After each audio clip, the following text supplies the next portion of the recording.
So there are a lot of battles ahead for this new president. We've got the fight over repealing Obamacare. We've got the cabinet nominations, getting through that one.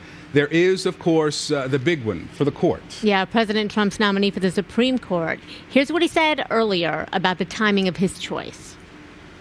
I'll be making the decision on who we will put up for Justice of the United States Supreme Court, a replacement for the great Justice Scalia.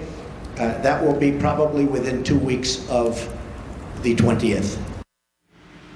All right. He said this week the pick will likely come from the list of possible nominees that he put out during the campaign. Yeah, the question now, who will, of course, be that pick, and how fiercely will that nominee be opposed by Democrats? Let's talk to Laura Coates about this. She's a CNN legal analyst and former federal prosecutor.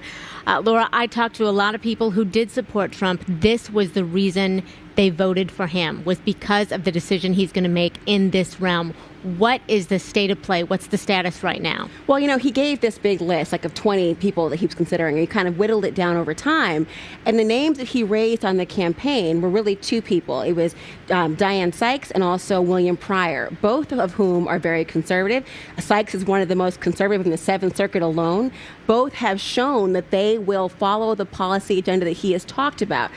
Pryor himself has talked about Roe v. Wade as being the greatest abomination of legal history.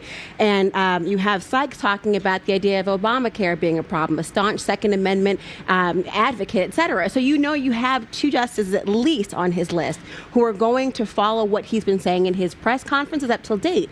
And we know that Scalia is the seat we're trying to fill, at least. But the Supreme Court has a number of aging justices right now. Yeah. And nobody he has chosen so far in this list has been older than 58 years old. He's looking in the long run, and if we have a conservative person replacing Scalia, it will tip that balance from at 4-4 to a 5-4 in very crucial cases. And could do it for decades because of the age of these nominees. Considering the makeup of the Senate now, who has the better shot of the two you've just discussed? Well, Pryor, interestingly enough, is the successor of Jeff Sessions, who we know will probably be named as the Attorney General of the United States Department of Justice. And so he is somebody that I think has a very big chance, mostly because he was named on the campaign trail.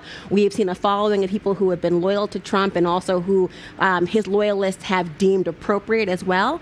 But, you also have this, dichotomy here between Trump and the Senate of we're trying to all get our jockeying for positions here. And so we don't really know what's going to end up. But Pryor and Sykes are two names that have always rose to the top. What is the possibility? Because Donald Trump, we've been saying it since he walked down that escalator. This is unconventional. What is the possibility that he could surprise us and bring in somebody totally new? Oh, Trump's talking to us would be a shock, right? Of course it could happen. But realistically, in order to fill somebody like Scalia's slot, there is a very short list of people who would actually be both textualists and be as conservative as he was. And so in order to actually fill that void, we're not going to see too many shocks. Going down the road, however, remember, we're going to have other openings probably during his term, during the first term of his presidential career. And so I think they'll have a shock down the line. But in terms of what's happening right now, you're going to have a consistent person who's listed. What was fascinating, and we can go back right after the election in the interview with 60 Minutes, when he was asked about same-sex marriage, he says, that is the law of the land. It's been settled. When he was asked about Roe v. Wade, he said, well, I will be, and I'm paraphrasing here, addressing that through my Supreme Court pick. Both settled law.